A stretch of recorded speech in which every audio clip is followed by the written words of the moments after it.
بسم اللہ الرحمن الرحیم. اظہر علی ہوں اور آپ دیکھ رہے ہیں ڈیلی میدان.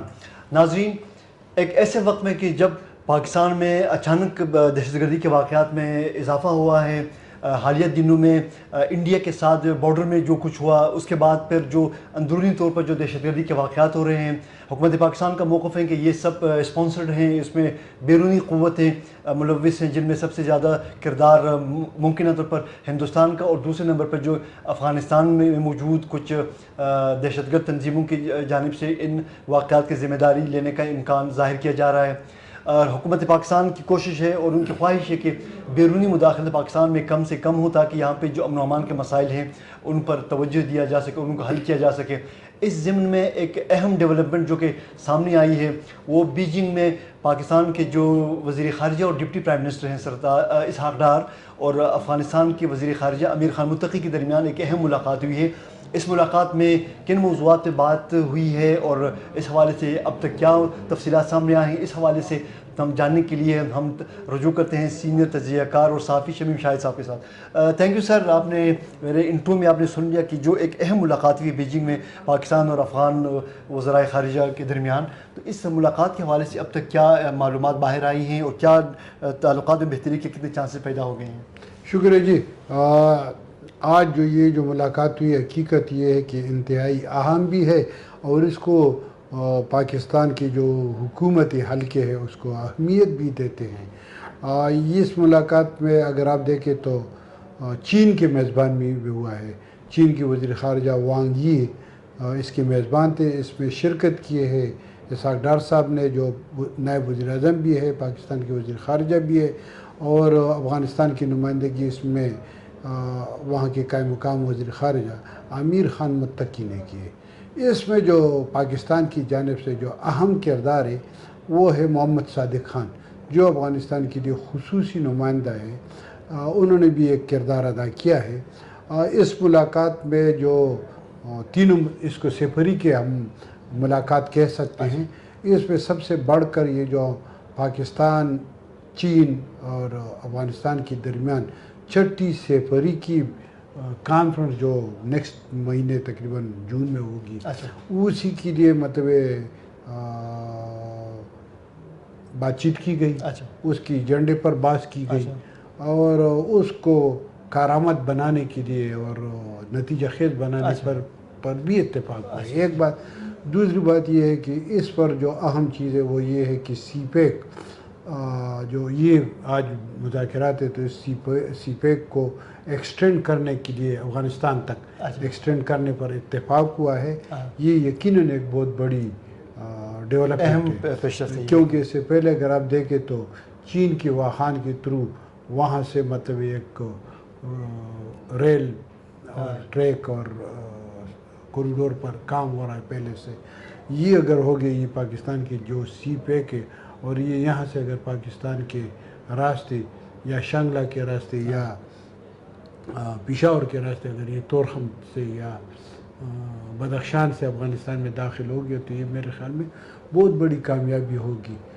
یہ مذاکرات اگر آپ دیکھیں تو یہ مذاکرات ایک ایسے وقت میں ہو رہی ہیں کہ چند روز قبل جب یہ 10 مئی کو پاکستان اور ہندوستان کے درمیان جنگ بندی ہو گئی، تو اس کے بعد پاکستان کی میڈیا میں بہت زیادہ بیانات سامنے آ گئے کہ افغانستان نے اس مختصر جنگ کے دوران جو مطلب کردار ادا کیے، تو ان سے لوگ خوش نہیں تھے، اور اسی وجہ سے پاکستانی حلقے خوش نہیں تھے کہ افغانستان نے برملا اس میں پاکستان کی حمایت کرنے کا اعلان نہیں کیا تھا، بلکہ افغانستان کے اس وقت اگر آپ دیکھیں تو ایک بیان یہ بھی آیا تھا کہ انہوں نے کہا کہ جنگ نہیں ہونی چاہیے.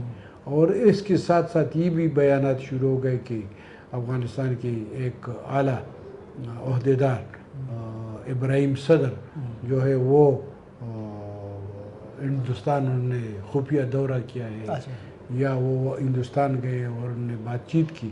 اور ساتھ ساتھ اگر آپ دیکھیں تو 2-3 دنوں سے جو واقعات ہو رہے دہشت گردی کی، تو اس کے تانے بانے، جس میں آج بلوچستان کا بھی واقعہ سر فہرست ہے، خوزدار کا بہت افسوسناک واقعہ ہے، تو اس کی مطلب تانے بانے جو ہے پاکستان کی ذرائع ابلاغ یا تجزیہ کار وہ ہندوستان اور افغانستان دونوں سے ملانے کی کوشش کر رہے ہیں.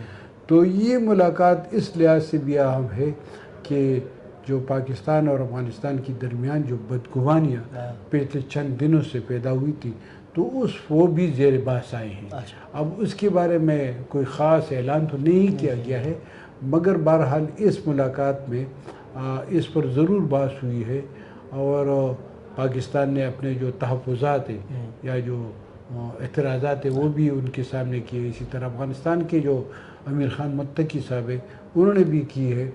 تو اب دیکھنا یہ کہ اس کے نتائج کیا برآمد ہوتے ہیں، کس طرح مطلب تینوں ممالک ایک دوسرے کے ساتھ آتے جاتے ہیں.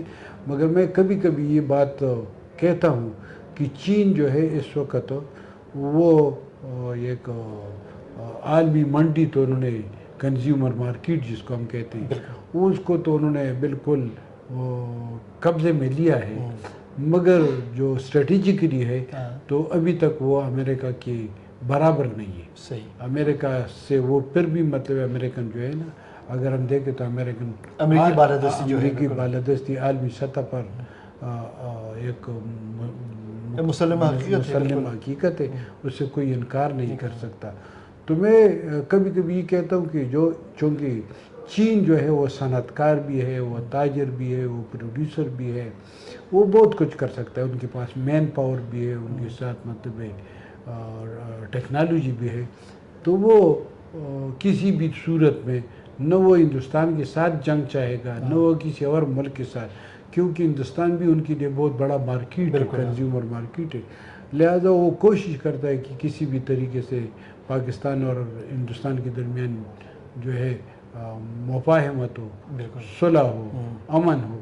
اور اسی طرح ان کی خواہش یہ بھی ہے چونکہ اس وقت اگر آپ دیکھیں تو ماضی کی نسبت افغانستان جو ہے وہ چین کے ساتھ بہت زیادہ براہ راست ہے. ماضی میں اگر آپ دیکھیں تو طالبان جب پرانے زمانے میں تھے 90 میں تھے، اب جو تھے تو اس پر یہ اعتراضات تھا کہ وہاں پر چین کے جو عسکریت پسند ہے یا جو مذہبی انتہا پسند ہے تو ان کے ٹریننگ کیمپ وہاں پر ہے، حقانی نیٹ ورک کے ساتھ ہے یا TTP کے ساتھ ہے.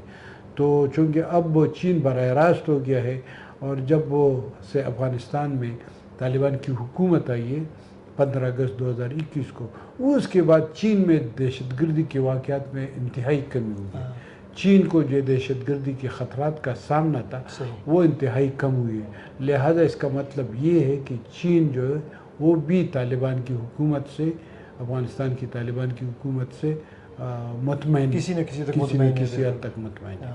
تو بدگمانیوں کے اس موسم میں اگر خطے کے ممالک مل کر ایک طرف جہاں دہشت گردی کی باتیں ہو رہی ہیں، جہاں ایک دوسرے کے ممالک میں مداخلت کی باتیں ہو رہی ہیں، اگر وہ اقتصادی مواقع اگر ڈھونڈتے ہیں اور اگر وہ افغانستان کی CPEC میں شمولیت ہوتی ہے تو یہ یقیناً خطے کے نہ صرف اقتصادی مفاد میں ہوگا بلکہ اس سے جو بدگمانیاں ہیں ان میں بھی کمی آئے گی، اور جو ایک دوسرے کے حوالے سے جو دہشت گردی سے ریلیٹڈ جو دوسرے الزامات ہیں ان میں بھی کمی آئے گی. اب آنے والے دنوں میں اس حوالے سے کیا پیش رفت آتی ہے اس کے لیے ہمیں انتظار کرنا پڑے گا.